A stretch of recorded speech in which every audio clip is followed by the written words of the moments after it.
प्राचीन मिस्र के शाही घराने के लोगों और शासकों की मृत्यु के पश्चात उनके शव को एक लेप लगाकर संरक्षित कर दिया जाता था।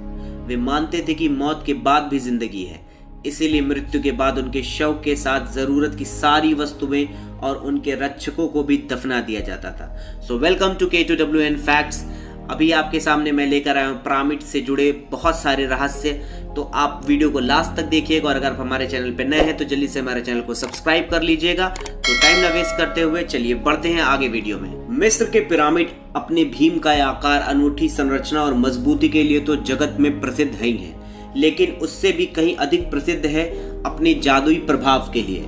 वैज्ञानिक प्रयोगों द्वारा यह प्रमाणित हो गया है कि पिरामिड के अंदर विलक्षण किस्म की ऊर्जा तरंगें लगातार काम करती रहती है, जो निर्जीव और सजीव दोनों ही प्रकार की वस्तुओं पर प्रभाव डालती है। वैज्ञानिकों ने पिरामिड के इस गुण को पिरामिड पावर का नाम भी दिया है। सिर दर्द एवं दांत दर्द के रोगी को पिरामिड के अंदर बैठने पर दर्द से छुटकारा मिल जाता है। पिरामिड पावर के आधुनिक खोजकर्ता स्वयं बोबिस ने पिरामिड के आकार की टोपी बनाई और पहनकर आजमाया। बोबिस का कहना है कि इसको पहनने से सिर दर्द तो दूर हो ही जाता है, साथ ही कई प्रकार के मानसिक विकार से को भी दूर करने में ये सहायक है। मिस्र के अन्य पिरामिड के बीच एक ऐसा पिरामिड भी है जिसके अंदर बहुमूल्य खजाना है, लेकिन कोई भी आम नागरिक या फिर विशेषज्ञ उस खजाने तक नहीं पहुंच पाया है। यहाँ तक कि अगर कोई उस खजाने को हाथ लगाने तक की भी गलती करे तो वो अपनी जान से हाथ धो बैठ सकता है। मिस्र के राजा का ये खजाना बहुत बड़ा है। कहते हैं कि इस खजाने में इतना धन है कि मिस्र के नागरिकों की आने वाली 5 पुश्तें तक इसे अपने ढंग से अगर उड़ाएं तो भी इस खजाने का कुछ हिस्सा बच जाएगा। लेकिन इस खजाने तक जिसने भी पहुंचने की कोशिश की वो बीमार पड़ गया और अप्रत्याशित तरीके से उसकी मौत हो गई। मिस्र से जुड़ा ऐसा ही एक रहस्य है रानी नेफरतिती की मम्मी का, जिसे पिछले कई सालों से इतिहासकार और आर्कियोलॉजिस्ट खोजने में लगे हुए हैं। ये लापता मम्मी उस मिस्र की उस खूबसूरत रानी नेफरतिती की है जिसकी मूर्ति तो जर्मन आर्कियोलॉजिस्ट द्वारा 1912 में खोज ली गई थी, लेकिन उसकी मम्मी आज तक किसी को नहीं मिल पाई है। मिस्र को पिरामिडों का देश कहा जाता है, लेकिन जितनी जिज्ञासा और दिलचस्पी फराओ तूतनखामेन के मकबरे को देखी जा सकती है वो किसी और के लिए नहीं दिखती।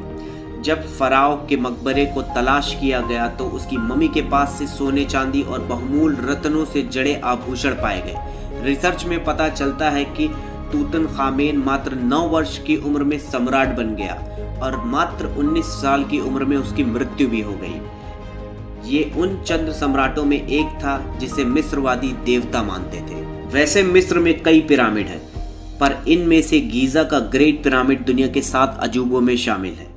बाकी दुनिया के 6 अजूबे काफ़ी हद तक क्षतिग्रस्त हो गए हैं, लेकिन ग्रेट पिरामिड के ऊपर का 10 मीटर का ही हिस्सा सिर्फ गिरा है। इस पिरामिड के पास 2 अन्य और पिरामिड हैं, पर वह इससे छोटे हैं। 1922 में तूतनखामेन की मम्मी को खोजा गया था। ब्रिटिश आर्कियोलॉजिस्ट हॉवर्ड कार्टर ने फराओ की इस मम्मी को ढूंढा था। मम्मी ने तावीज़ पहन रखा था और पूरा चेहरा सोने से बने मास्क से ढका हुआ था। कार्टर और उनकी टीम ने फराओ के चेहरे से मास्क भी उतारा था। कहा जाता है कि अब तक केवल 50 लोगों ने तूतनखामेन के इस चेहरे को देखा है। इस मम्मी को एक ताबूत में रखा गया था और जब इस प्राचीन शासक के शरीर को इससे बाहर निकाला गया तो उसका चेहरा झुर्रीदार और काला था। हालांकि बाद में मास्क को वापस लगा दिया गया। उनकी कब्र से सोने और हाथी के दांत से बनी ढेरों कीमती चीजें भी मिली थी। ट्रायंगल आकार में बनाए गए पिरामिडों की संरचना का सबसे मुख्य हिस्सा उनका ऊपरी भाग होता है, जिसे सबसे अंत में बनाया जाता है। यह ऊपरी भाग, जिसे कैपस्टोन या टॉपस्टोन कहते हैं, यह इतना आवश्यक या महत्वपूर्ण होता है कि इसे सोने या फिर बहुत ही बेशकीमती पत्थर से बनाया जाता है। लेकिन ऐसा क्या हुआ जो मिस्र के ग्रेट पिरामिड के ऊपर कैपस्टोन ही नहीं है? क्या ग्रेट पिरामिड को हमेशा से ही बिना कैपस्टोन के बनाया गया था या फिर बहुमूल्य पत्थर होने की वजह से उसे लूट लिया गया? इतिहासकार ये मानने से इनकार करते हैं कि ग्रेट पिरामिड ऑफ गीजा के टॉप स्टोन को चुराया गया था। अगर ऐसा है तो फिर वाकई इतना महत्वपूर्ण पिरामिड होने के बावजूद इसे क्यों सोने या किसी अन्य बहुमूल्य पत्थर से नहीं ढककर रखा गया? आप क्या सोचते हैं इसके बारे में कमेंट में बताएं। ग्रेट पिरामिड एक पाषाण कंप्यूटर जैसा है। यदि इनके किनारों की लंबाई, ऊंचाई और कोणों को नापा जाए तो पृथ्वी से संबंधित भिन्न भिन्न चीजों के सटीक गणना की जा सकती है।